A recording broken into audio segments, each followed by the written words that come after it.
ଗୁଣୁପୁର ବିଧାନସଭାର ଗୁଣୁପୁର ନଗର, ଗୁଣୁପୁର ବ୍ଲକ ଏବଂ ଡମ୍ବସରା ବ୍ଲକ ମଣ୍ଡଳ ତରଫରୁ ଗୁଣୁପୁର ସ୍ୱାମୀ ଆୟପ୍ପା ମନ୍ଦିର ଗୃହରେ ପଣ୍ଡିତ ଦୀନଦୟାଲ ଉପାଧ୍ୟାୟଙ୍କ ପୁଣ୍ୟତିଥି ଅନୁଷ୍ଠିତ ହୋଇଯାଇଛି।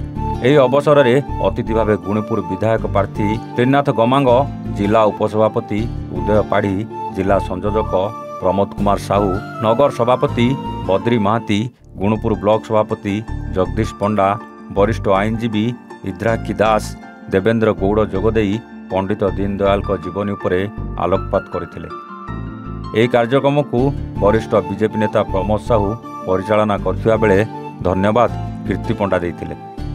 ତିନୋଟି ମଣ୍ଡଳରୁ ଜୟଦେବ ପଣ୍ଡା, ମୁଖୀ ଦିବାକର, ସନ୍ତୋଷ ପାଣିଗ୍ରାହୀ, ସତ୍ୟ କର, ଗାୟନ ଶବରଙ୍କ ସହ ଶତାଧିକ କାର୍ଯ୍ୟକର୍ତ୍ତା ଯୋଗ ଦେଇଥିଲେ।